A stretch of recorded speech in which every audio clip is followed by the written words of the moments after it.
Wesh wesh les amis. Je sais pas si vous vous souvenez, mais la dernière fois on avait parlé de Valenciennes-Monaco en 2008 et on avait dit que c'était le début d'une formidable aventure.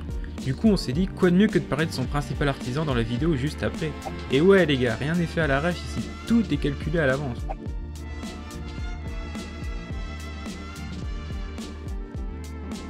Jean-Claude Darcheville est né en 1975 sur la petite île de Guyane en plein milieu de la Méditerranée. Il commence à Rennes pendant 3 saisons, puis il part en prêt à Nottingham. Il revient en France à Lorient, il y jouera pendant 3 saisons, y inscrira 44 buts et participera à 2 finales. La première est malheureuse, avec une défaite contre Bordeaux en Coupe de la Ligue, la seconde victorieuse en Coupe de France, contre Bastia où il inscrit le but du titre. Je vous rassure, tout le monde a oublié ce match, sauf pour Rémi Gaillard qui s'incruste en secrète sur la pelouse, et Jacques Chirac qui part en boudant parce que les Corses ont sifflé la Marseillaise. Toujours est-il que Lorient réussit l'exploit d'être relégué la même saison que son titre, et Jean-Claude Darcheville part à Bordeaux du coup, où il restera 3 ans avec 37 buts en tout. Dernière étape avant VA, les Glasgow Rangers. 13 buts en 38 matchs, donc pas ouf du tout, mais à noter qu'il les aidera à battre le Sporting Portugal et la Fiorentina pour atteindre la finale de ce qui s'appelait encore la Coupe UEFA à l'époque, finale qu'ils perdront contre le Zénith Saint-Pétersbourg. Il débarque au mercato hivernal de 2008, moment où Valenciennes ne compte que 15 petits points, mais reste tout de même sur la fameuse victoire contre Monaco et un nul encourageant au Parc des Princes.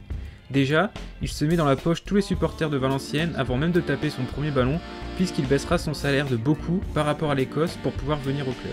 Pour son premier match avec VA, il ne se pose pas de questions et met un beau but contre son ancienne équipe de Lorient. Valenciennes ne prend qu'un point certes, mais continue sa bonne série entamée avant le mercato. Entre janvier et février, Darcheville ne marquera pas, mais aidera l'équipe à continuer son invincibilité, ramenant des nuls encourageants de l'extérieur et gagnant souvent à domicile. Le 28 février, il inscrira le deuxième but dans le derby face à Lille, et je vous laisse kiffer la musique années 80 du résumé. Ah, et je vous laisse le but de Danick aussi, ça fait toujours plaisir de taper les Lillois. Non, me remerciez pas, c'est cadeau. Valenciennes continue sur son rythme de candidat au podium au mois de mars. Vient alors le match d'Auxerre le 4 avril où Darcheville inscrira un doublé. Camboiré sont de nouveau intraitables à Nagesser. 4 victoires et un nul à domicile en 2009. Valenciennes-Auxerre, où l'opposition de 2 équipes en pleine confiance. Allez, du Courtuau. Premier bas dans la surface de réparation, la tête. Et l'arrêt, c'est pas fini la reprise. Et le but. Premier but au bout de 28 secondes exactement. Il ne peut pas vraiment voir ce qui se passe. Il est de dos, il ne sait pas où il est situé. Le Guyanais qui s'avance. Et qui marque. Son premier doublé depuis qu'il est revenu en France, Jean-Claude Darcheville. Bien que Darcheville ne marquera plus, VA continuera de gratter des points à droite et à gauche et réussira l'incroyable exploit de se maintenir. Alors ouais, tu ne parles d'un joueur de légende mais il a mis que 15 buts hein. Alors déjà ferme ta gueule et ensuite on ne résume pas un joueur qu'à ses stats. Darcheville c'est avant tout un état d'esprit, c'est un joueur d'expérience qui a su encadrer un groupe et y remettre de la bonne humeur là où c'était souvent morose. Faut savoir que son surnom c'est Gronaldo et ça le fait mourir de rire donc c'est pas franchement le genre de mec à se prendre la tête.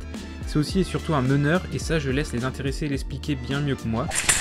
Il nous manquait un peu de folie dans notre jeu. Jean-Claude l'a amené, il a amené sa bonne humeur. Ça fait énormément dans un groupe qui est un peu attristé par les résultats. Chez lui, rire est une deuxième nature. Sa bonne humeur communicative dans un contexte adapté peut se révéler un atout de premier ordre. J'ai après aussi retrouvé un club familial comme j'avais quand j'étais à Lorient. On a pu créer une bonne ambiance. Après, on a eu la chance aussi d'enchaîner des résultats positifs. Tout ça a fait que aujourd'hui, je ne regrette pas du tout. Parler pour parler, ça ne sert à rien. Moi, je parle quand je ressens les choses et avant tout, pour que tu sois écouté, je pense que tu dois donner l'exemple sur le terrain, c'est-à-dire déjà être bon. Hop, avant de te barrer, n'oublie pas de mettre un petit pouce bleu, ça fait toujours plaisir et à partager si ça t'a plu. Et n'oublie pas non plus de commenter si t'as des idées de sujets ou encore des retours à faire sur les choses qui sont à revoir ou améliorer dans le genre de format. Voilà, bisous.